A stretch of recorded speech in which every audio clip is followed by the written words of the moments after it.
Hi everyone. Today we are going to see about a case study on why we are using moving coil instruments to measure direct current rather than the alternating current.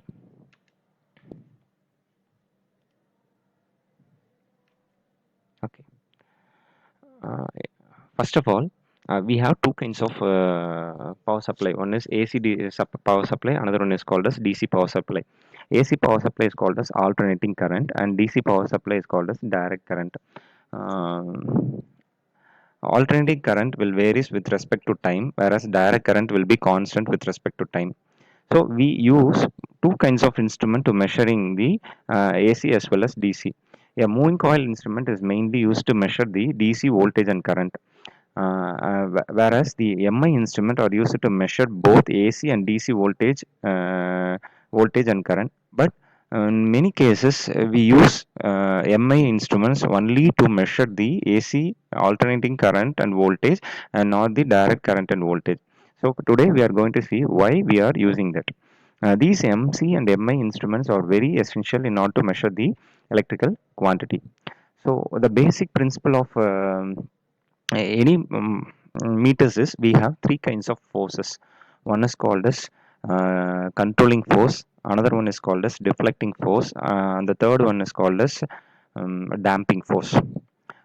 We might seen several um,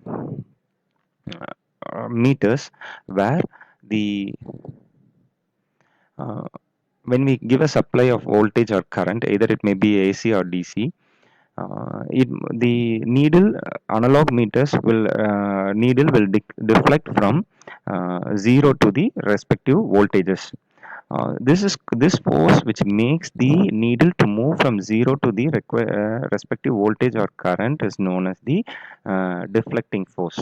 What is meant by controlling force or controlling torque?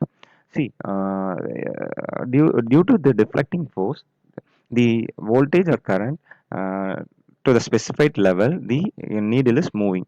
What will happen if the needle goes beyond the respected voltage or current? So we need to stop the needle at the same point where the amount of energy is transmitted, that is 5 volt or 5 amperes.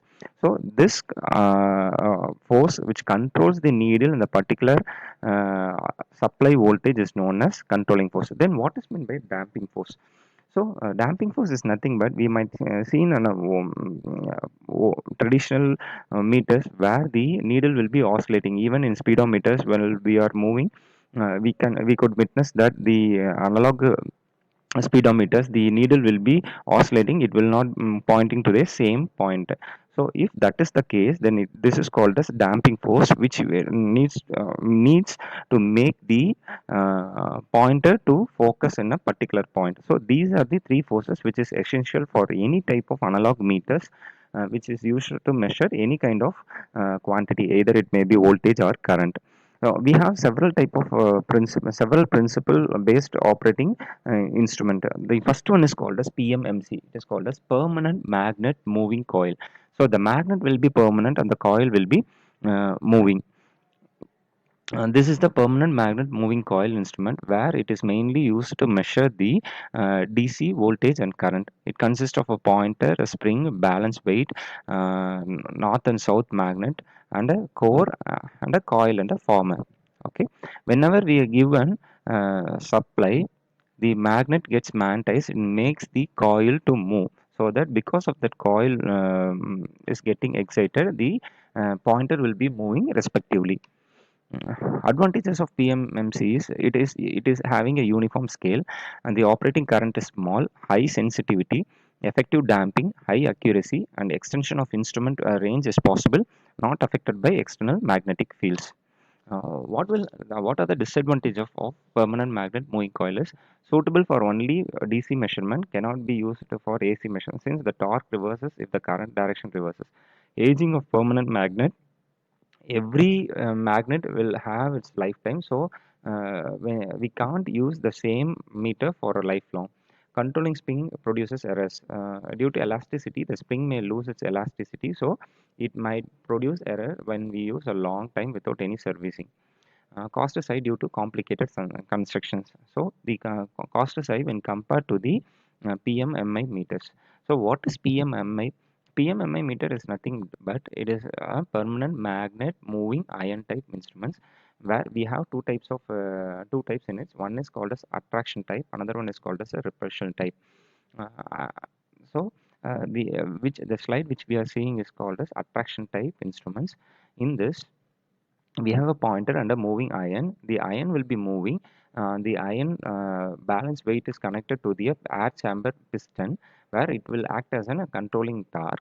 So whenever the pointer is moving, the piston will operate and it produces an opposite force to control and to make the pointer in a particular position. What is the advantage of MI instrument? MI instrument can be used to measure both AC and DC, possess high operating torque, robust and simple in construction, high accurate. Since the stationary parts and moving parts are simple, they are cheaper than other instruments, suitable for low frequency and high power circuits, and there is no hysteresis loss. Disadvantage: scale is not uniform. For low power ranges, the power consumption is high. Error due to frequency changes and stray magnetic field. With the increase in temperature, the stiffness of the spring decreases. Okay, now we come to the actual reason why we are not using the MI meters for measuring the DC current.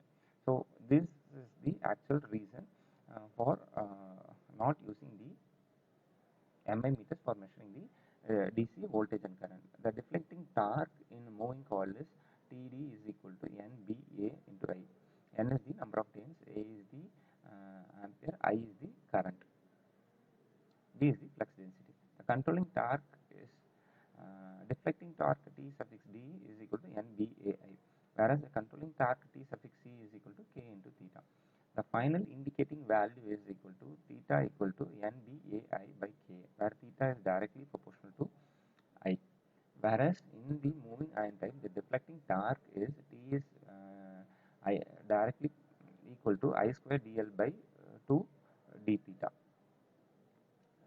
whereas theta is directly proportional to I square times the current. Because of this reason, we are not using